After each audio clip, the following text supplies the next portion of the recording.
નમસ્કાર, એશિયાના સૌથી જૂના અખબાર મુંબઈ સમાચારના ડિજિટલ પ્લેટફોર્મ પર આપનું સ્વાગત છે. હું છું જીગર પંડ્યા. નજર કરીશું મુખ્ય સમાચાર. રાજ્યમાં સાર્વત્રિક મેઘમહેરના સમાચાર મળી રહ્યા છે.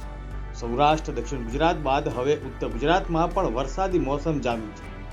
વહેલી સવારે 6 વાગ્યાથી લઈને સાંજ સુધીમાં 201 કરતાં વધુ તાલુકામાં વરસાદ વરસ્યો છે અને ઠેકાણે 4 ઇંચથી વધુ વરસાદ નોંધાયો.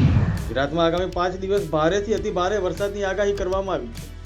આણંદ, સુરત, વડોદરા, ભરૂચ, નર્મદા, છોટાઉદેપુરમાં ઓરેન્જ એલર્ટ જાહેર કરાયું છે. દક્ષિણ ગુજરાતના ભાગોમાં યલો એલર્ટ જાહેર કરવામાં આવ્યું છે. ખેડા જિલ્લાના નડિયાદથી ખાતરજ મહેમદાબાદને જોડતા રોડ વરસાદમાં ધોવાઈ જતા રોડ પર બનેલ પ્રોટેક્શન વોલ સહિત 80 મીટર જેટલું મોટું ગાબડું પડ્યું. મહેસાણા શહેરમાં ભમરિયા નાળામાં વરસાદી પાણી ભરાઈ જતા 30થી વધુ બાળકો ફસાયા.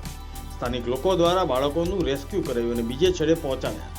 મહેસાણામાં ભારે વરસાદ વરસતા અને ઠેકાળે જળભરાવની સ્થિતિ જોવા મળી. સાબરકાંઠા જિલ્લામાં વરસાદી માહોલ જામ્યો છે. હિંમતનગર પાસે હમીરગઢ ગરનાળામાં બસ ડૂબી.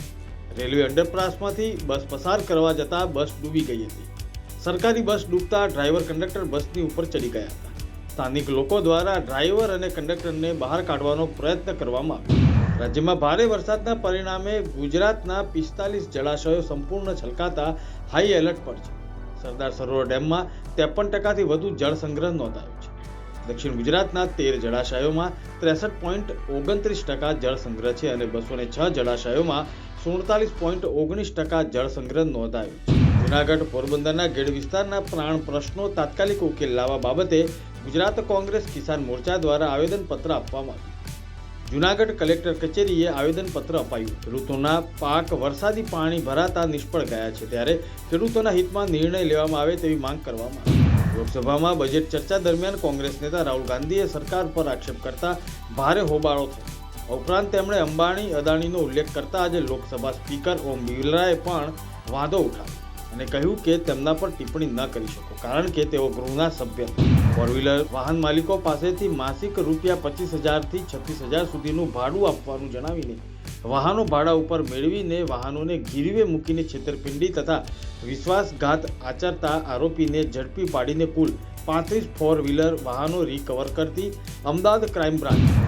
ગિરિમથક સાપુતારામાં પ્રવાસન મંત્રી મુળુભાઈ બેરાએ મેઘમલ્હાર પર્વનો કરાવ્યો શુભારંભ. મનમોહક પ્રાકૃતિક સૌંદર્યની વચ્ચે 1 મહિના સુધી ચાલનારા આ પર્વમાં સાંસ્કૃતિક કાર્યક્રમો, હસ્તકળાની ખરીદી અને સપરિવાર આનંદ પ્રમોદનો સુંદર અવસર પ્રાપ્ત થશે.